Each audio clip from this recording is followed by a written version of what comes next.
I wish I was in school. If only I had a math test today. I'll stay after class. I'll clean the chalkboard. I wish I was in school. School ends, but free lunches for your kids don't have to. Find your local food bank at feedingamerica.org/summer meals for help. Being prepared is a part of who you are, but it's especially important in the case of a disaster. Be informed about possible emergencies in your area. Make a plan that covers where you'll go in an emergency. Build a kit with the things you need to survive.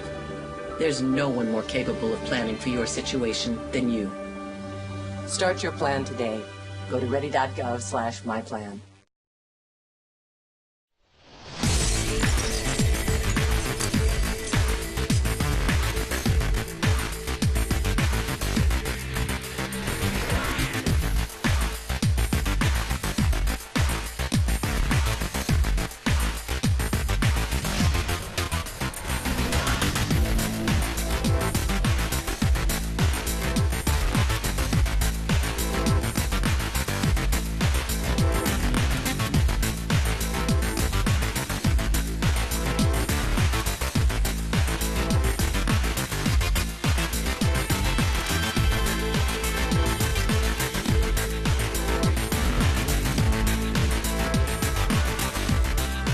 Welcome to TV20 News. We are Cleveland. I'm Leah Haslage. The city of Cleveland received a multi-million-dollar grant from the federal government to fight the dangers of lead-based paint in our community.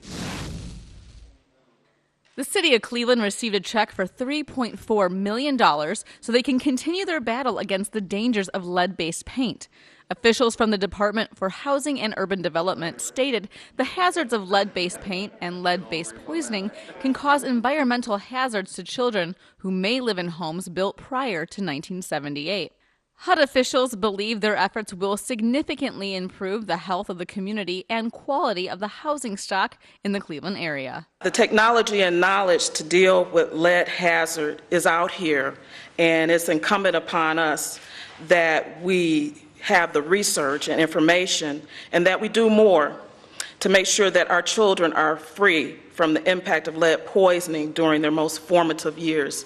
This is a nationwide issue, and this money will help someone, but it's nowhere near what we would need to really remedy the problem. But I want to tell you how much I appreciate the local office and HUD for this grant, and it will help to really provide a quality of life for families. And thank you very much. Thank you.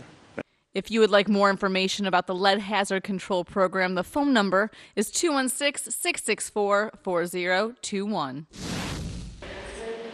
A new batch of EMTs and paramedics are on the streets of Cleveland as the Division of EMS just graduated its recent class. As the ceremony began, Cleveland Mayor Frank Jackson swore in the eager cadets. I state your name.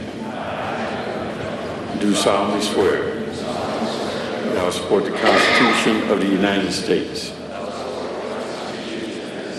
the Constitution and laws of the state of Ohio, the charter and ordinances of the city of Cleveland, obey the rules, regulations, and orders of the Division of Emergency Medical Service,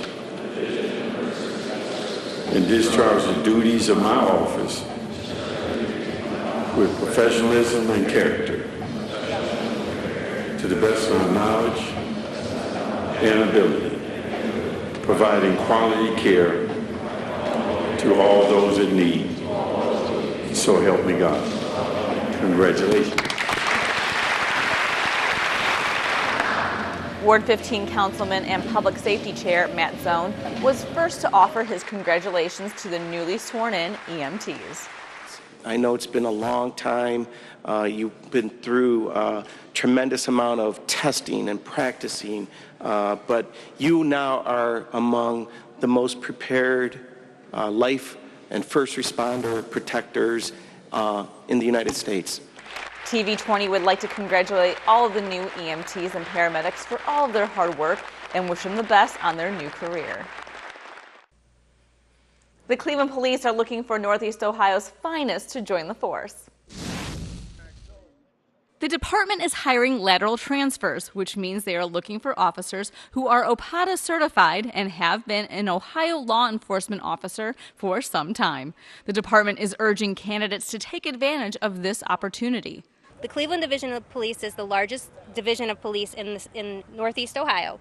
So that means that we have a lot of different opportunities within the division, both for promotion and just to be able to do different jobs. So you can see behind us that we have officers from the SWAT unit, the Canine unit, the Scientific Investigation unit, detectives, members of Basic Patrol, the bike unit, motorcycles, horses. We have a little of everything.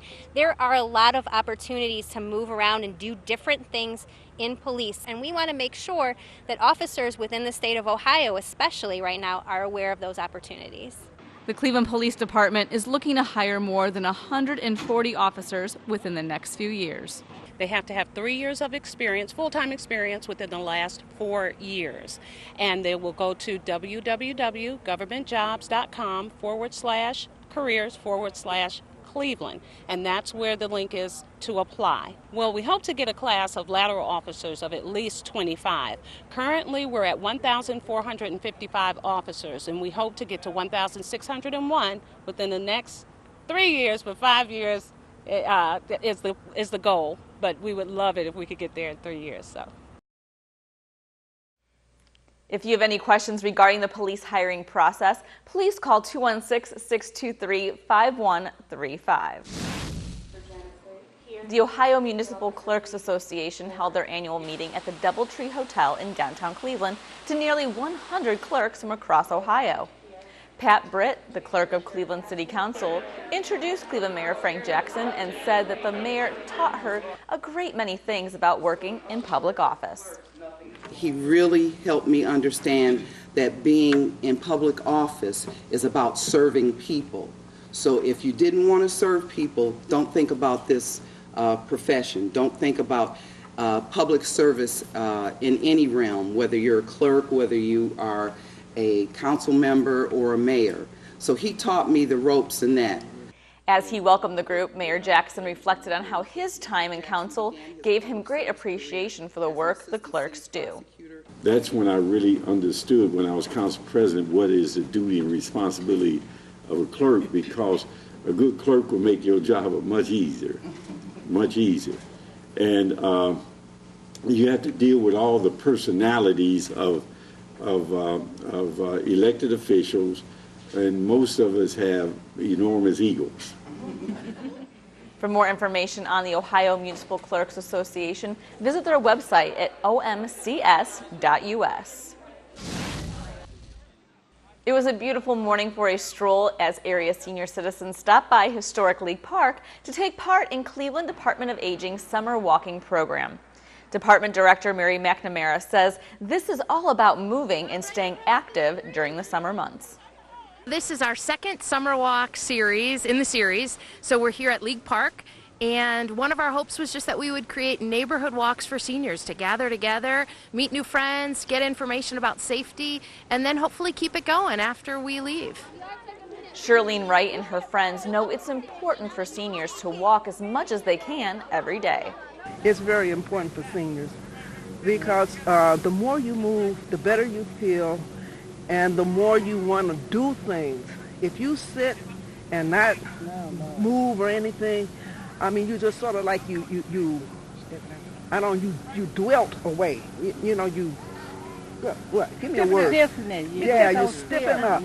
So, you know, it's important. It really is important for us to move. Ward 7 Councilman TJ Dow says this walk is just one of the many programs and events the City of Cleveland offers to its senior citizen population. This is a city-owned facility, and we open it up for the seniors to come out and walk and exercise. I was talking to another senior. She's going to a recreation center to do a swimming class and yoga. So there's just a lot of things that we have here at the City of Cleveland just to offer seniors, and this is just one thing that we do to have them out here walking and exercising. So. The neighborhood walk at League Park served as a great way to educate seniors on hazards they may face every day, including slips, trips, and falls. That's where Janet Montoya of Metro Health comes in. Falls are the third cause of death among the elderly, and 65% of the falls occur in the home due to poor lighting and area rugs. As I mentioned earlier, we're distributing and we're giving away Metro Health branded LED night lights, one so they don't have to replace the battery. It's cost effective for them, but as I mentioned, 65% of the falls do occur in the home due to poor lighting and area rugs. So we're hoping to help seniors age in place and stay safer in their homes for a longer period of time. Director McNamara says these neighborhood walks all lead up to one big event later this summer. This will all come together for our big senior walk, which is on Thursday, September 7th on malls B and C, rain or shine. If it's raining, we walk inside Public Hall, but that's one of our favorite events. Usually about 1,000 people come to it. This is our 13th annual. If you have a loved one and are concerned about them tripping or falling, Janet Montoya of Metro Health recommends putting more night lights throughout the house that will turn on automatically at night. She also recommends securing area rugs to the floor with double-sided tape. For more information, call the Department of Aging at 216-664-2833. Well, don't change that channel. We're going to be right back with more TV20 News.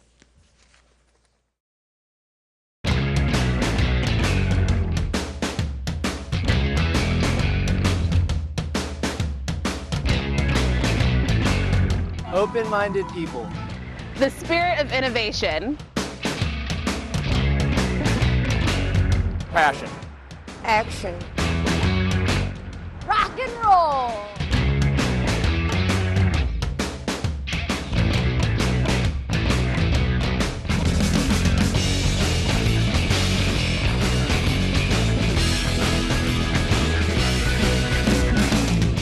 Cleveland. Cleveland. Cleveland. Cleveland. Cleveland. We are Cleveland. We are Cleveland!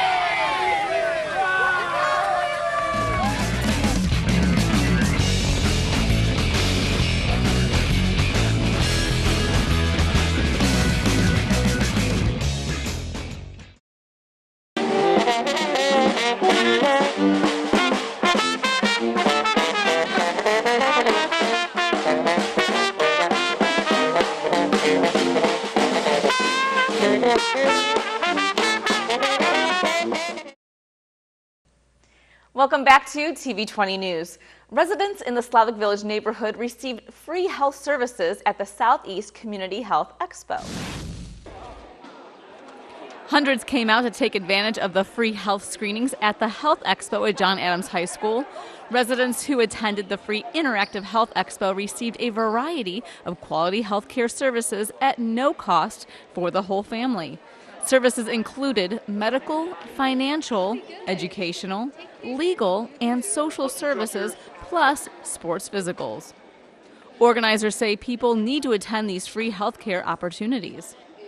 You know what? Because a lot of people are struggling with health care and getting in and getting screened. And what happens to a lot of people, they have a tough time navigating the system. So we want them to know that we are here to help them navigate the system, to get through the system, to get health care, get screenings, whatever they may need. Gives the community an opportunity to get a checkup from the head to their toes. I mean, that's what it really comes down to. It's an opportunity to come to one place, one location at one time and get everything free across the board. Besides the healthcare services, the expo also gave out free haircuts and fresh produce. The National Black Prosecutors Association held their 34th annual conference right here at the Westin in downtown Cleveland. President Will Jordan says that the association works for the advancement of blacks as prosecutors. Founded in 1983, the purpose was to begin to network black prosecutors across the nation. When it was actually founded, Norm Early, he realized that the issue was that there was absolutely no actual place where you can go to find out, well, where are the people that are like me across this country? And you can imagine in the 80s, we didn't have many. And so it started off with him getting on the phone and calling different offices across the country. Conference Chairman Aquila Jordan, who is also the Assistant Cuyahoga County Prosecutor, says she's been working to bring the conference to Cleveland for several years. We started this process a few years ago. We placed a bid in, submitted all our information, worked with the national office, and eventually we won the bid. So once we won the bid to bring it here, that's when all the fun started. We got to begin the planning and working out all the details. Well, welcoming the MBPA to Cleveland, Mayor Frank Jackson, a former assistant city prosecutor himself, told the crowd to never forget where they came from or how they got there. Because of affirmative action, I was able to go to law school, and because of that, ultimately I wound up in this position. And it's not that I'm so good at this or so great or so much smarter than anyone else. It's that people have made it possible for somebody to be in the position I am. And ladies and gentlemen, I am telling you, someone made it possible for you too. And so you owe a debt just like I do. And it's our responsibility to pay that debt, and that means use proper discretion. Proper discretion, not bureaucratic functions, but proper discretion when we do our job. Along with Mayor Jackson, the conference kickoff featured many other great speakers, including Cuyahoga County Prosecutor Michael O'Malley, Police Chief Calvin Williams, and Congresswoman Marcia Fudge. It is important that you indeed are agents of social change, that your advocacy, your good judgment, and your compassion are known everywhere. So keep on doing what it is you are doing, because without you, I don't know where my people go. Yes, we make mistakes. Yes, we are overrepresented in the system, but some can be saved. And it is up to you to try to make that decision. I know it's hard to play God, but just take a chance sometime and save some kid who deserves a second chance. Thanks, everybody. For more information on the National Black Prosecutors Association, visit their website at blackprosecutors.org. Well, the sights and sounds of Latin culture filled downtown Cleveland for the first Fiesta Latina in the Square. TV20's Enrique Correa was at Public Square and has more from this event. We're here at the first annual Fiesta Latina in the Square, where for the whole day you're going to get to experience some Latin flavor.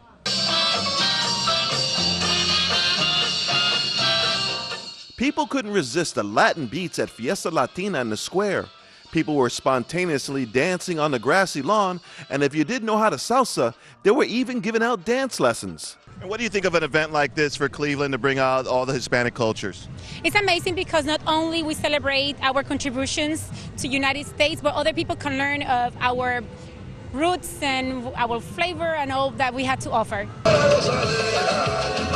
All these colorful flags represent the multiple Latino cultures that came together for the first Fiesta in the Square.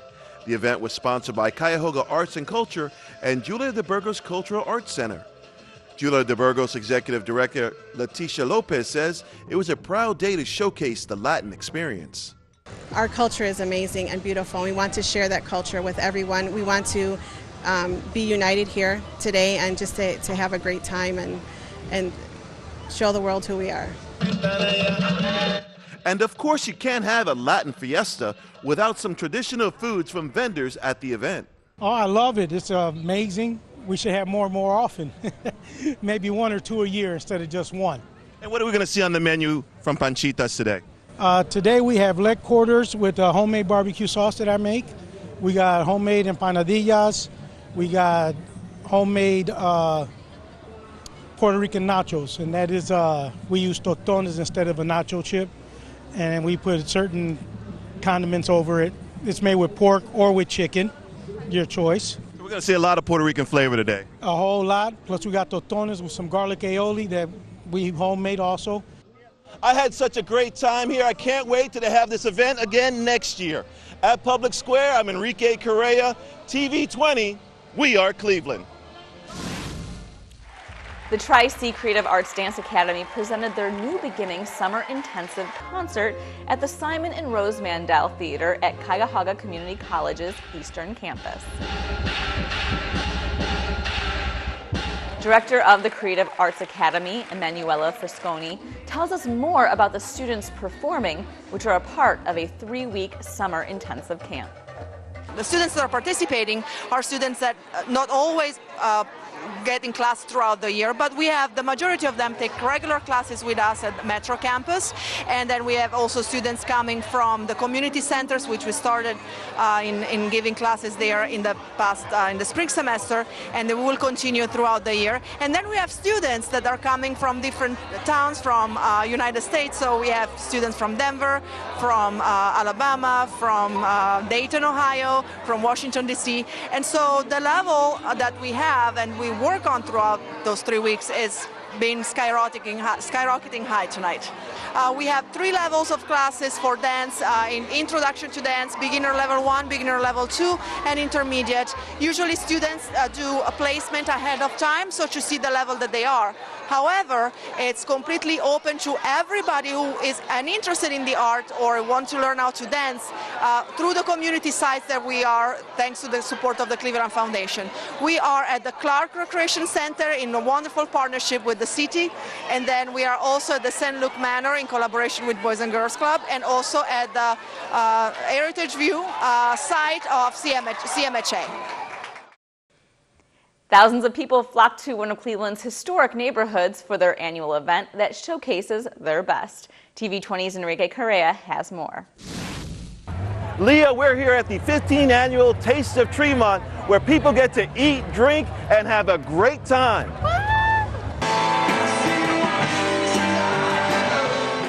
The Taste of Tremont was rocking as thousands packed Professor Avenue for the annual food festival. The Taste of Tremont showcases the best of Tremont's food, art, and entertainment all on one street. I love it. We've been coming here the last 5 years. We perch up here every year and we stay for the whole day. And you? My name is Abby. This is fantastic. This is great. Beautiful day, beautiful food, beautiful people. What's your favorite dish you've eaten so far? Well, I haven't eaten anything yet, but I look at those ribs, I'm going for the ribs. Tremont is home to some of the best chefs in Northeast Ohio, and they say they enjoy coming out of their restaurants and mixing it up with the people. It is the best Cleveland food festival of the year. Where else can you go? $2, $3, $4 taste, dancing, drinks, DJs, extended bars. This is my 15th year, 17th year open, so I'm just happy to be here. Why I love it, man, it's a beautiful day. Look at it. Look at all the people around us, man. It's awesome. Every year it gets bigger, better. Can't beat it. You know what? I look forward to this day all year. It's almost better than Christmas. It's a beautiful day. It's packed with people, excitement. It's great to be in Tremont. It's amazing that it is a neighborhood. It's our neighborhood. Every single business is putting their best foot forward. When people come out, the restaurants are trying to give the people a little taste of what they do in the hopes that they can come back and enjoy what we do. So I think it's unique in that there's so much neighborhood pride. There were more than 30 food vendors lined up Professor Avenue. One restaurant that was new to this year's taste was Mabel's Barbecue, and they had plenty of people lining up for their tasty ribs and slaw. Turnout today is great. Seems to be a little bit bigger, I think, than the years past that I've been involved in it. They love it. Those people that couldn't get downtown, they're coming at us pretty hard today. I had such a great time here. I can't wait till next year. At the Taste of Tremont, I'm Enrique Correa, TV20. We are Cleveland. Thanks for watching TV20 News. We are Cleveland. I'm Leah Haslage. Up next, we'll have Christian Patterson with the Inside Sports Report.